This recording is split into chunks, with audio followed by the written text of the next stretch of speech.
একটা বিষয় হচ্ছে যে সামরিক খাতে আমাদের কিন্তু বাংলাদেশের একটা বড় নির্ভরশীলতা ছিল চায়নার উপরে, কিন্তু সম্প্রতি কিন্তু মার্কিন যুক্তরাষ্ট্রের সঙ্গে যে চুক্তিটি হয়েছে সেখানেও কিন্তু আবার সামরিক খাতটা সম্পর্কযুক্ত। এই দুটি আসলে ব্যালেন্স করার ক্ষেত্রে বাংলাদেশ কোন এক ধরনের চ্যালেঞ্জের মুখে পড়বে কিনা, আর অন্যান্য মানে এই মার্কিন যুক্তরাষ্ট্রের সঙ্গে আমাদের যে পুরো চুক্তিটা সেটাও আসলে চীনের সঙ্গে সম্পর্ক স্থাপনের ক্ষেত্রে, বিশেষ করে বাণিজ্যিক সম্পর্কের ক্ষেত্রে কোথাও কোনো ডিলেমা হিসেবে কাজ করবে কিনা?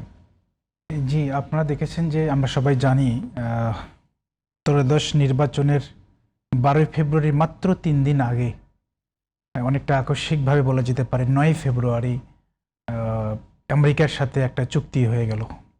যে চুক্তি নিয়ে দৃশ্যত আসলে জনগণ কিছুই জানতো না, রাজনৈতিক দলগুলো জানতো কিনা এটা নিয়ে কিন্তু যথেষ্ট আলোচনা সমালোচনা রয়েছে। তৎকালীন সরকারের অনেকে বলছেন তারাও কিছু জানতেন না, শুধু জনগণ। আপনার বিরোধী দলের প্রধান নেতা, তাকে যখন বলা হয়েছে আপনারা কিন্তু প্রতিবাদ করছেন না কেন, আপনাদের জানতামই না বিষয়টা।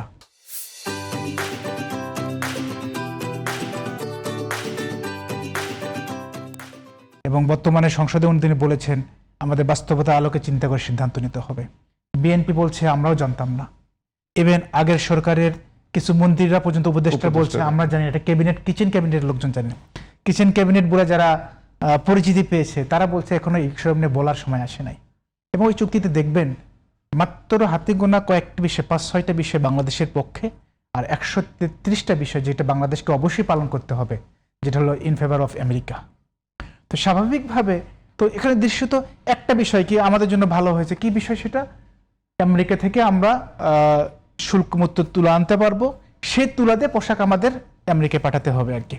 এর বাহিরে যে অনেক বিষয় আমাদের জন্য লাভজনক হয়েছে, এখানে আমি দেখলাম যে 1000 কত পণ্য, 4000-এর ওপর পণ্য সংক্রান্ত অনেক আলোচনা আছে এখানে, কিন্তু এগুলো কিন্তু খুব বেশি আমাদের সামনে এখনো আসে নাই। এবং অনেকগুলো চুক্তি ইন্টারনাল বিষয় রয়েছে, যেমন সামরিক আপনার পারমাণবিক বিষয় নিয়ে আপনি নতুন করে কারোর সাথে চুক্তি করতে পারবেন না। আপনার বিদ্যুতের প্রয়োজন হলো অন্যান্য পারমাণবিক বিষয় নিয়ে কারোর সাথে চুক্তি করতে পারবেন না। হ্যাঁ, অতীতেরগুলো কন্টিনিউ থাকবে, করতে হলে আমেরিকার পারমিশন লাগবে। এরপরে ধরেন আপনার আমাদের সিকিউরিটি তো একটা গুরুত্বপূর্ণ বিষয়। আমরা যেখানে সাউথ এশিয়ার যে জায়গায় দাঁড়িয়েছে আমাদের নিরাপত্তা একটা বড় বিষয়। তো অতীতের একটা বড় সময় আমরা ইউএস, চায়না সবার কাছ থেকে নিয়েছি। তো এখন আমাদের পলিসিটা কি হবে এটা কিন্তু আমাদের সামনে ক্লিয়ার নয়, এখন আমাদের ক্লিয়ার না।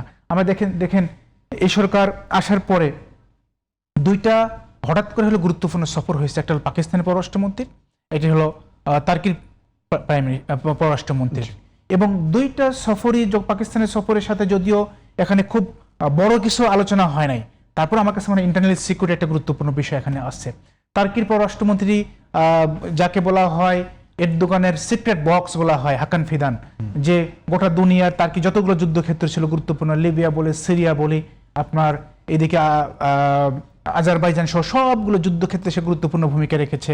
এবং আমেরিকার সাথে নেগোসিয়েশনের ক্ষেত্রে, রাশিয়ার সাথে নেগোসিয়েশনের ক্ষেত্রে, মধ্যপ্রাচ্যের সাথে, তারপরে আপনার চায়না কি বলে ইরানের সাথে সবগুলো সে গুরুত্বপূর্ণ ভূমিকা রেখেছে। সেই ব্যক্তি যখন এসেছে আমরা অবশ্যই আশাবাদী যে বাংলাদেশের নিরাপত্তার ক্ষেত্রে এখানে গুরুত্বপূর্ণ একটা ভূমিকা রাখবে, কারণ আমাদের সিকিউরিটির জন্য অবশ্যই এখানে চায়না বলি, আমেরিকা বলি, তার্কি বলি, পাকিস্তান বলি, সবার সহযোগিতার প্রয়োজন।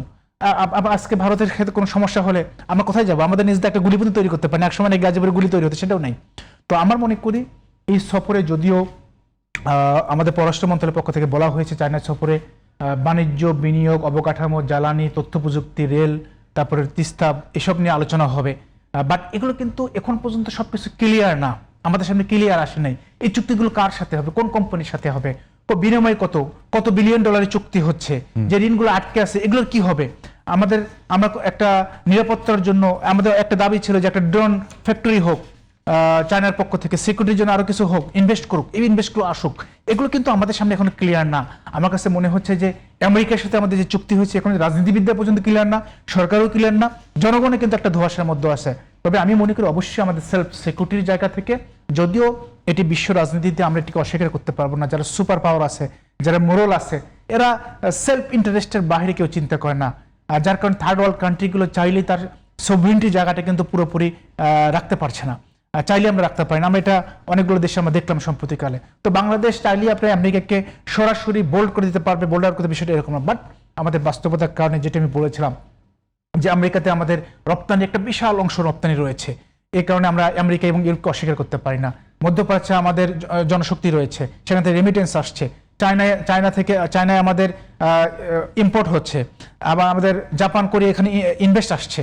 তো সবগুলোকে বাস্তবতার সামনে রেখেই আমেরিকার সাথে আগের চুক্তি এবং আমাদের যে 13টি সমঝোতা স্মারক হবে, এগুলো কি সবগুলো আমাদের সামনে ক্লিয়ার না। 15 থেকে 17টি দ্বিপাক্ষিক চুক্তি হওয়ার সম্ভাবনা আছে চায়নার সাথে। অবশ্যই আমাদের এই জায়গাতে ছাড় দেওয়ার সুযোগ নেই। আমাদের নিজেদের সিকিউরিটির জন্য অন্য দেশের সাথে চুক্তির ক্ষেত্রে আমি মনে করি এগুলো আমাদের বারবার ভাবতে হবে, আমাদের পর্যালোচনা করতে হবে। সরকার ও পররাষ্ট্র মন্ত্রণালয়কে অবশ্যই এগুলো নিয়ে সামনের দিন আরো সিদ্ধান্ত নেওয়া দরকার। জি।